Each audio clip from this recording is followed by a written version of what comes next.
नमस्कार दोस्तों। उत्तर प्रदेश के सांसदों का लेखा जोखा प्रस्तुत करने वाली हमारी इस सीरीज का ये 5वां एपिसोड है।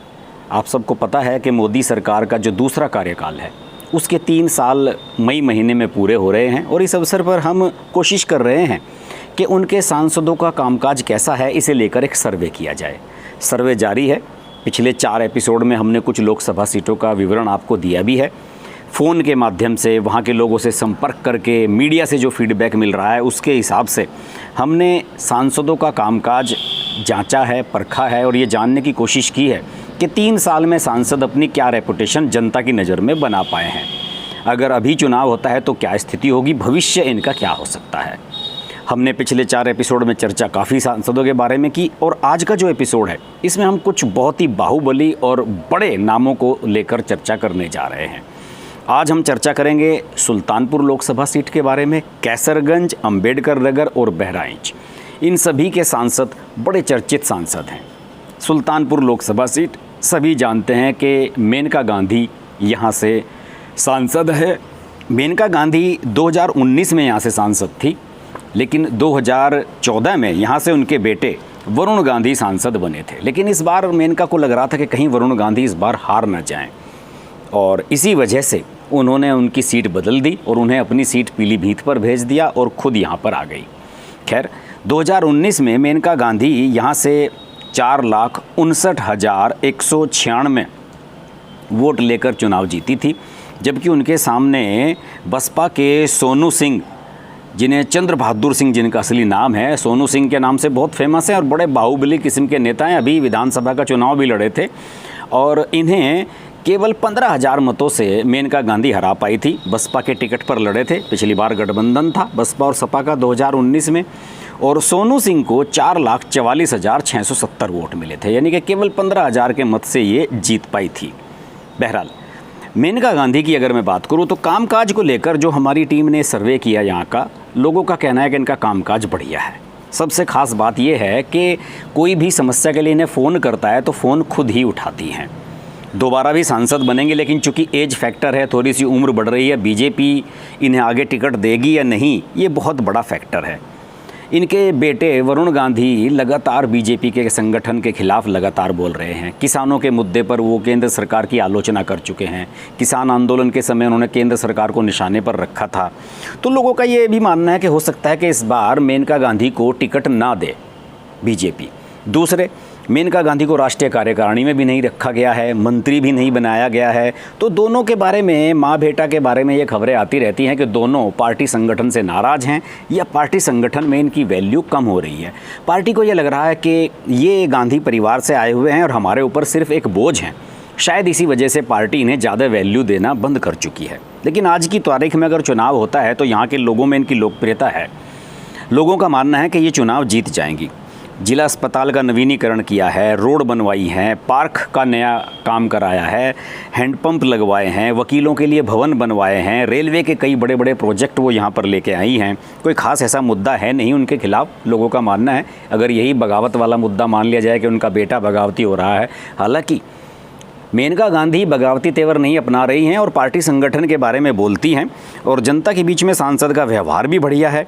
और विधायकों से, यहाँ के विधायकों से ज़्यादा पॉपुलर यहाँ पर मेनका गांधी हैं। उनके कराए हुए काम यहाँ लोग मानते हैं। साथ ही साथ उनके बारे में एक लोगों की ओपिनियन ये भी है कि जो लोकल पॉलिटिक्स है नेताओं की, उसको काबू में रखती हैं और यहाँ पर माफियाओं को नहीं पनपने दिया है। तो मेनका गांधी का कामकाज लोगों का बढ़िया मानना है। कैसरगंज लोकसभा सीट, इसके बारे में चर्चा करते हैं। बीजेपी के सांसद हैं ब्रजभूषण शरण सिंह। ब्रजभूषण शरण सिंह इन दिनों किस लिए चर्चा में हैं? वो इसलिए चर्चा में है कि उन्होंने हाल ही में एक बयान दिया है कि राज ठाकरे 5 जून को अयोध्या आने वाले हैं और मैं उनका विरोध करूंगा, क्योंकि राज ठाकरे ने कभी नॉर्थ इंडियंस के साथ गलत व्यवहार किया था महाराष्ट्र में। तो इसी वजह से वो इनका विरोध कर रहे हैं और इस बात को लेकर काफ़ी मुखर भी हैं। हालांकि ब्रजभूषण शरण सिंह बाहुबली टाइप के नेता हैं और पिछली बार इन्होंने बसपा के चंद्रदेव राम यादव को हराया था। ब्रजभूषण शरण सिंह को पिछली बार 5,81,358 वोट मिले थे और चंद्रदेव राम यादव को यहाँ से 3,19,757 वोट मिले थे, भारी अंतर से जीते थे। और ब्रजभूषण सिंह शरण यहाँ पर 2014 में भी सांसद रहे थे, तब इन्होंने सपा के विनोद कुमार को हराया था। कामकाज बढ़िया है। हमारी टीम ने यहाँ पर जब लोगों से बातचीत की तो लोगों में ये पॉपुलर हैं। लोगों का कहना है कि दोबारा भी टिकट मिला तो ये निश्चित रूप से जीतेंगे। जनता के जो भी काम हैं ये करा देते हैं।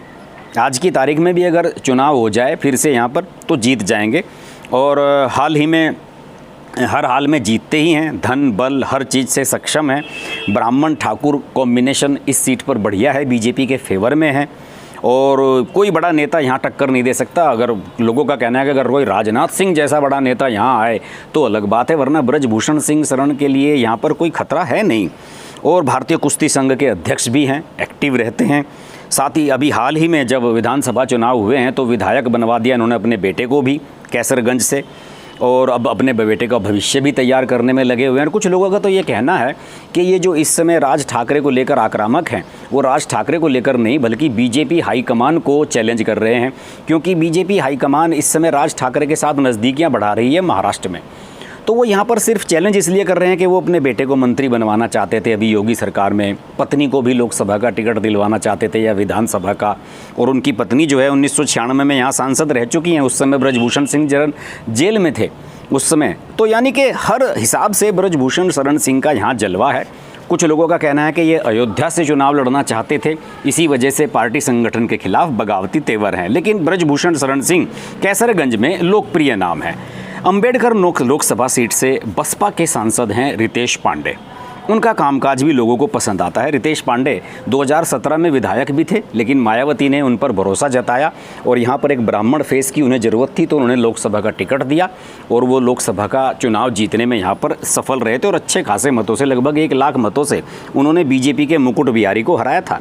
रितेश पांडे को 2019 में 5,64,118 वोट मिले थे और मुकुट बिहारी के बीजेपी के जो प्रत्याशी थे उन्हें 4,68,238। रितेश पांडे का कामकाज बढ़िया है, जनता की सुनते हैं, क्षेत्र में रहते हैं और किसी का काम अगर हो तो कहते हैं कि एक बार आप अपना काम बताइए, आपका काम हो जाता है। अगर इन्हें दोबारा टिकट मिला तो जीत भी सकते हैं। लेकिन बसपा में प्रॉब्लम यही है कि पता नहीं फिर से अगली बार टिकट मिले या ना मिले, अगली बार समीकरण क्या हो। इस बार तो गठबंधन था समाजवादी पार्टी के साथ और बसपा का गढ़ माना जाता है अंबेडकर नगर सीट से, नाम से ही जाहिर है।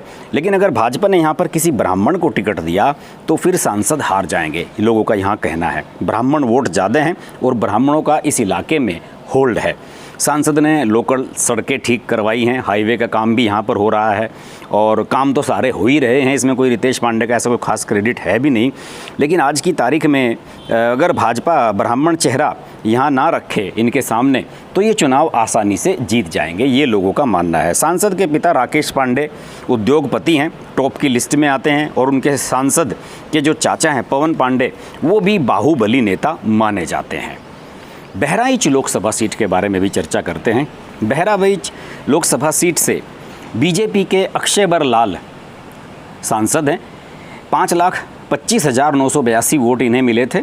इन्होंने शब्बीर वाल्मीकि सपा प्रत्याशी को हराया था, सुरक्षित सीट है ये, और उन्हें शब्बीर को 3,97,000 वोट मिले थे, लगभग 1.5-2 लाख के अंतर से हराया था। कामकाज ठीक है, जनता को योजनाओं का लाभ भी दिलवाते हैं और अगर भाजपा से ही इस बार फिर मैदान में आते हैं तो जीत सकते हैं। दोबारा टिकट मिलने के चांस भी इनके बताए जा रहे हैं। सुरक्षित सीट हैं, यहाँ पर ज़्यादा सुरक्षित सीट पर दावेदारों की बीजेपी के पास कोई ऐसी भीड़ भी नहीं है।